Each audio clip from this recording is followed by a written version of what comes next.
Yo, what is going on, Headliner Nation? Kyle back with the Fantasy Headliners. Today's video is going to be super sweet, but newsflash, rankings videos can be boring. So this isn't going to be your average old rankings episode. So make sure you hit that like button, subscribe to the channel, stick around for some killer content coming up. But real quick, I got to remind everybody of this amazing giveaway that we've got going on right now. A full-size, authentic, on-field autographed Adam Thielen helmet. The way that you win this is by heading over to prizepicks.com or downloading the PrizePicks app.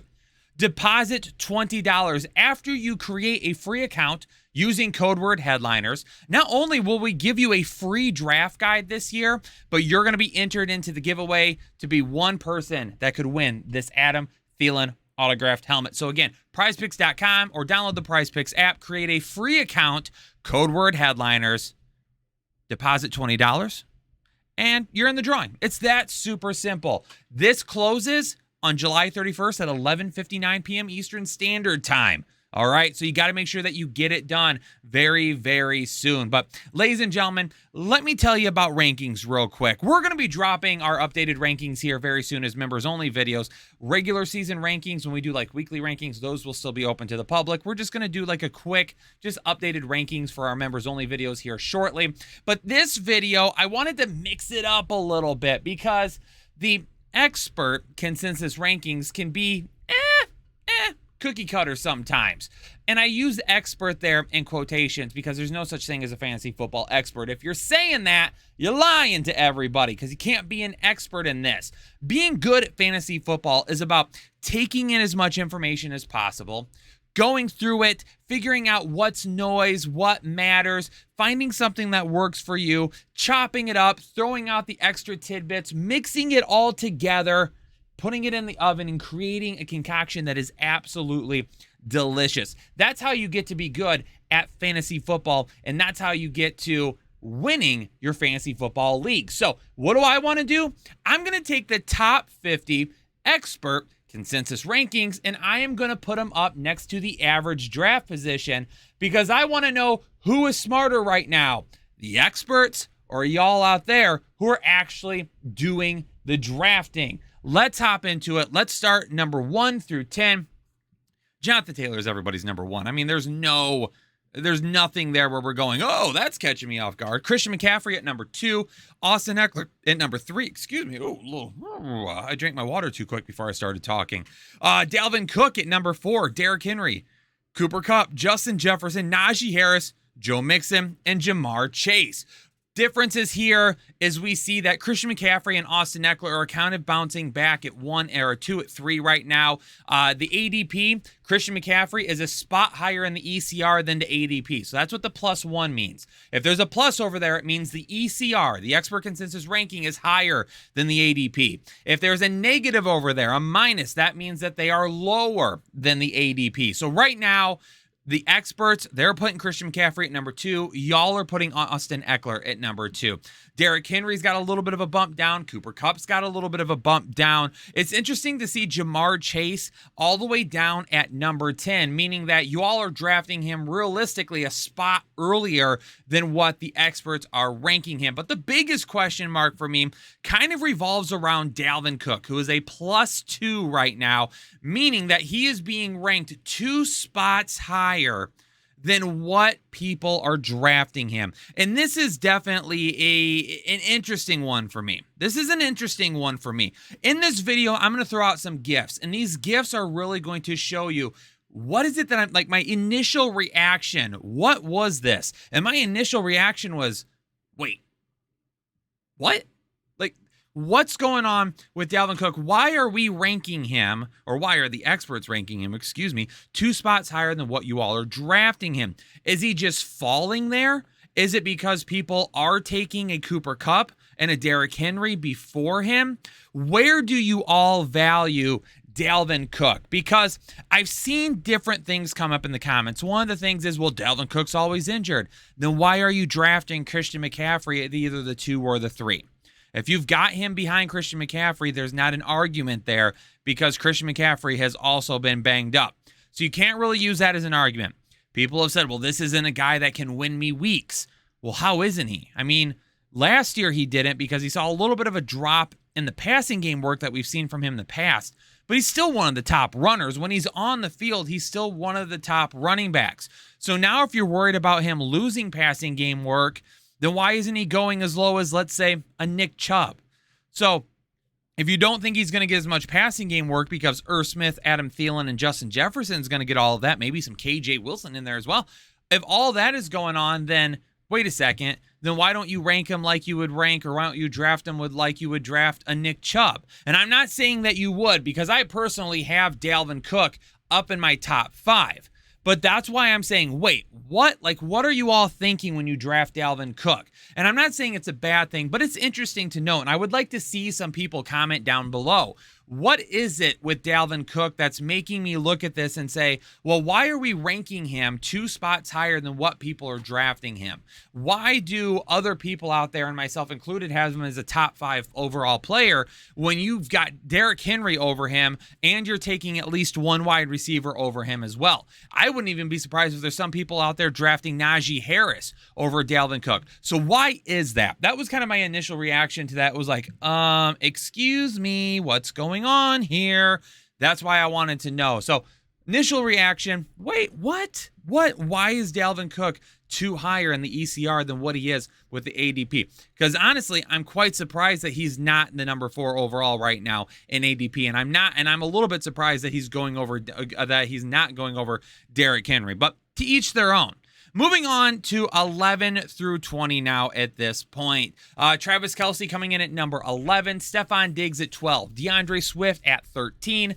Devontae Adams at 14. CeeDee Lamb at 15. Aaron Jones at 16. Nick Chubb at 17. Saquon Barkley at 18. Leonard Fournette at 19.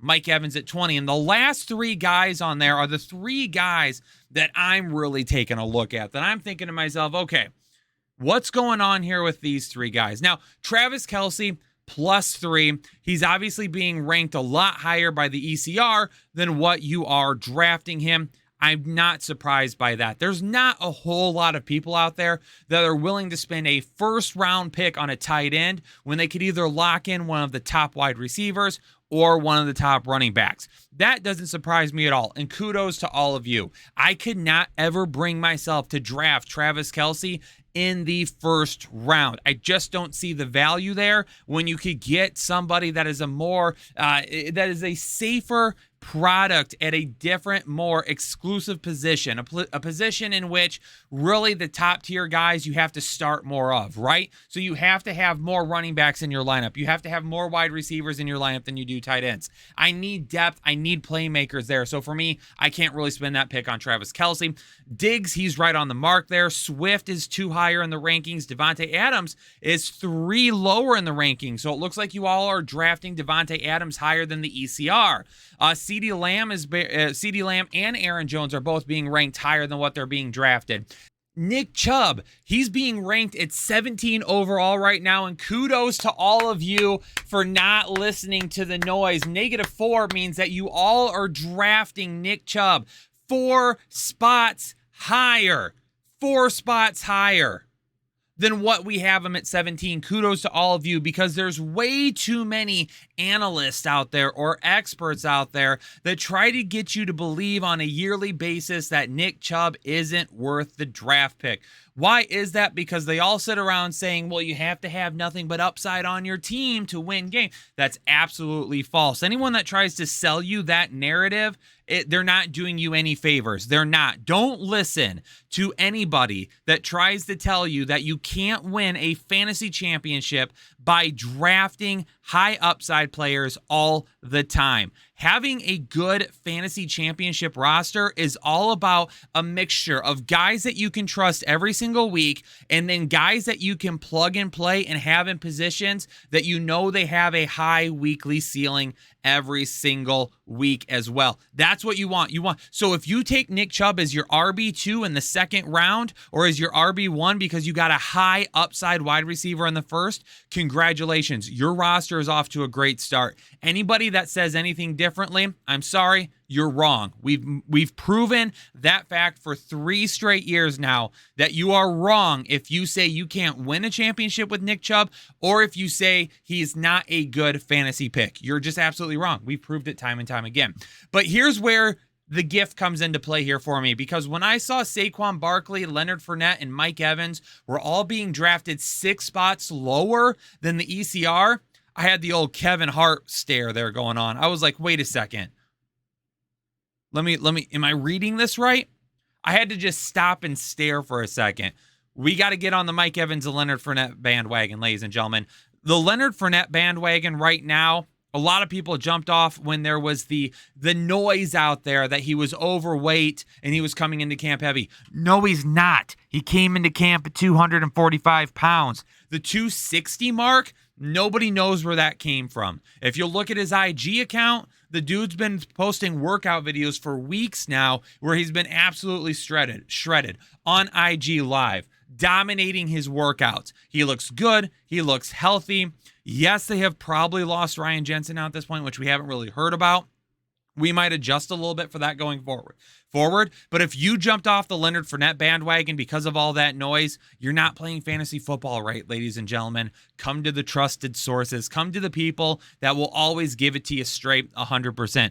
Mike Evans, I don't care if they brought in Julio Jones. Julio Jones doesn't hurt Mike Evans. 8 straight seasons, 1,000 receiving yards, back-to-back seasons with 14 plus or with double-digit touchdowns, 13 and 14 touchdowns the last 2 years. Both of those seasons with Tom Brady. Chris Godwin hasn't kept him from getting his numbers. Antonio Brown hasn't kept him from getting his numbers. Rob Gronkowski hasn't kept him from getting his numbers. You know who also isn't going to keep him from getting his numbers? A 33-year-old Julio Jones. Listen, if you're out there and you're waiting longer than this to take Leonard Fournette and Mike Evans, I'm sorry, ladies and gentlemen. I'm shaking my head at you right now, and I'm giving you that blank stare because I don't really know what the argument is. And for Saquon Barkley, honestly, I get it. I understand why he's a lot lower, and I understand on why you're worried about it and things of that nature. For me, I don't care. I'm on board with taking Saquon Barkley as my RB2 this year. I will take all of that risk. Again, sometimes that risk versus reward, that safety versus risk. If you took Nick Chubb, let's say, is your RB1, or let's say you took him and he's being drafted 6. Okay, so Saquon Barkley is being drafted 6 spots lower. So if you took, let's say, Jamar Chase in the first, and then you took a Nick Chubb in the second, and then in the third, you decided to go with, Saquon Barkley because he went all the way down there. You're dominating it, ladies and gentlemen. That's a great safe that's a great safe start that's got upside. That's why Nick Chubb is such a good pick. Heading on over to 21 through 30 now at this point. Mark Andrews, Deebo Samuel, Javonte Williams, Tyreek Hill, Alvin Kamara, Keenan Allen, T. Higgins, A.J. Brown, James Conner, Michael Pittman Jr. Right now, Mark Andrews is 2 spots higher than the ADP. Deebo Samuel, y'all are still drafting him. Y'all are still drafting him right now. Absolutely love to see it. The one thing I want to give you all kudos to is a Javonte Williams pick, because he's 7 spots lower in the ECR than what you're drafting him. Okay? No, excuse me. I did that backwards. Skirt. I did that backwards. Javonte Williams right now is at a -7. Okay? Which means that he is 7 spots lower in the ADP or in the ECR than he is versus the ADP. This one's a tough one for me because I love Javonte Williams. I think he's an absolute beast, but Melvin Gordon is absolutely going to hurt him.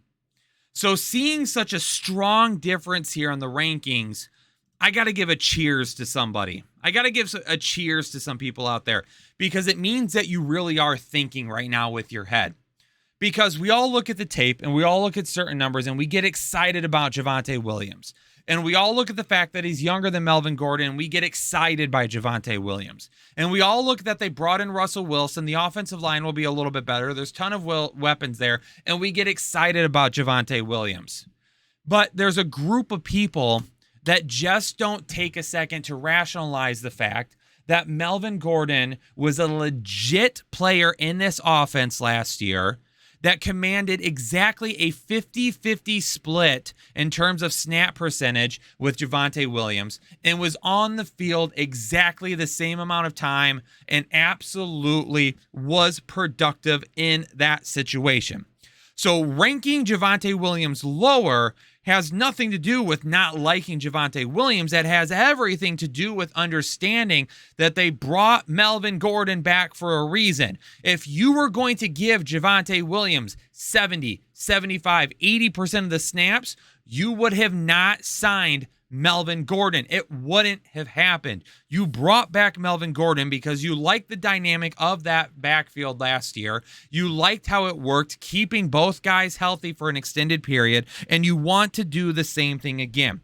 At best, you're probably looking at a 60-40 split with Javonte Williams taking the 60. But that's probably his upside at this point. That is probably his upside. But we don't know for certain if he's going to get a whole lot of the passing game work. So if you're in a half or full PPR league and he's losing out on a lot of those touches that are in the passing game, his floor will end up being limited. Just like, or his ceiling will be limited, just like Nick Chubb. So people want to draft Javonte Williams really high, but you don't want to draft Nick Chubb really high. Both of them have good backups that can take away passing game work. Both of them are going to be finding themselves giving up some snaps that they really don't want to. The problem is that last year, there was a 50-50 snap split with those two guys, while Nick Chubb and Kareem Hunt are a little bit different. So for those of you that are out there thinking with your head and understanding what's going on with Javonte Williams, congratulations. A little cheers there for you. Ezekiel Elliott coming in at 31. Still hard for me to stomach the fact that Ezekiel Elliott is going this far behind, especially considering the fact that they kept him around and got rid of Amari Cooper instead. Because you can argue with me that it would have been more difficult to move that Zeke contract. It would have, but they could have done it easily. And listen, for what they got for Amari Cooper, it would have been about the same thing. So it's really not that big of a deal. Josh Allen, Cam Akers, DJ Moore, David Montgomery, Deontay Johnson, Kyle Pitts, Jalen Waddle, Breece Hall, and Terry McLaurin. Ladies and gentlemen, DJ Moore is 16 spots higher right now than he is for ADP. You guys are drafting DJ Moore 16 spots lower than what the ECR has him. Okay? Now, I know I was giving the experts out there a little bit of a ribbing to begin with, but there are some really good people out there that still submit their rankings that I agree with. So for those of you out there, listen, same. That's like two sames. That's insane. Same. That's what it was right there. When I saw that he was ranked so much higher, I was like, samesies. That's me. That's what I'm doing. I've got him higher than that. Why? Because DJ Moore's a stud. He's got the talent. All right. We've seen him post 1,000-yard campaigns to begin his career. The dude hasn't done anything wrong except not score touchdowns. And now everybody's worried about DJ Moore because they don't know who the quarterback is going to be. Well, if the quarterback is Sam Darnold, last year when DJ Moore got off to a pretty decent start, Sam Darnold was his quarterback. He has 3 seasons. His first season, he only had 788 receiving yards. 3 straight years of 1,100 receiving yards since then, and 4 touchdowns in each of those seasons. So we would like to see that go a little bit higher, right? We want to see more touchdowns. But to begin last season, he had 3 touchdowns in the first 4 games. He had 2 games over 100 yards, and he had 1 game at 80 and 1 game at 79. Is that not super consistent, or is it me? And you don't want that? Is Baker Mayfield really going to be any worse than Sam Darnold was at times last year? And Sam Darnold was able to get DJ Moore the ball just fine to begin the year. Yeah, he ended up getting hurt. That was a problem. But take a look at what Jarvis Landry did. Jarvis Landry, since he went to Cleveland, 2018 and 2019, 976 receiving yards, 1,174 receiving yards, and 2020, 840 yards before missing several games last season. So with Baker Mayfield as his quarterback, we were seeing over 800 receiving yards coming from Jarvis Landry. And if you don't tell me that DJ Moore, where he is right now, isn't better than Jarvis Landry, we got to stop talking to each other. Like, we got to call this relationship off. We're done right now. Okay, I've got to go my way. You've got to go your way. We're both going to be much happier. This had to happen. It's not me. It's you, right? I know what I said there, chat. Listen. That's just how it is. So Baker Mayfield was able to give good fantasy production, not great, but good fantasy production to Jarvis Landry. So why can't DJ Moore be a 1,000-yard receiver again this year? And, oh, by the way, hopefully Christian McCaffrey is healthy all year, because if he is, that just takes the pressure off DJ Moore. Maybe Terrace Marshall Jr. can take another step forward. Maybe Robbie Anderson can get himself back to some of the old Robbie Anderson we used to see. But he's a field stretcher, so that helps DJ Moore as well. I don't understand why we keep skipping on DJ Moore 16 spots lower. You're telling me you're taking him in the 40s? Even worse than that. You're taking him darn near the 50s, right around 50, maybe a little bit before. We got to go on him a little bit sooner than that, ladies and gentlemen. Just a little bit sooner. Not a lot. I'm not going crazy with it, but a little bit sooner. Moving on to the last 10 here. Travis Etienne, Antonio Gibson, Justin Herbert, Mike Williams, DK Metcalf, Brandon Cooks, Josh Jacobs, Elijah Mitchell, Cortland Sutton, and George Kittle. So Antonio Gibson is one question mark for me in this area, but there's more question marks for me. And if you were to ask me about an Antonio Gibson or a Mike Williams or a DK Metcalf or a Brandon Cooks or a Josh Jacobs or an Elijah Mitchell or a Cortland Sutton or a George Kittle, I would basically say that's a tough question. That would be a tough question for me, because at that point, there's a lot of different things going on with all of these guys. Antonio Gibson. Listen, Brian Robinson is not a better running back than Antonio Gibson, but they drafted him. That scares us, right? That scares us knowing that. Mike Williams. We know that he dominated to begin the season last year, but can he do the same thing this year? It was all about his usage. To begin the year, he was running routes all over the place. Are they going to do that with him again, or are they going to send him back to the outside? DK Metcalf. Can Drew Lock get him the football? If Drew Lock can get him the football, we're going to be just fine. But if he can't, we're screwed. So what do we do with him there? Brandon Cooks. I like Davis Mills. I don't have a problem with him. I want to take Brandon Cooks higher. But listen, there's a huge discrepancy between you all and the ECR right there. Either you love him or you don't like him. More like you don't like him because he's tied to Davis Mills. Josh Jacobs had actually really, really good numbers last year.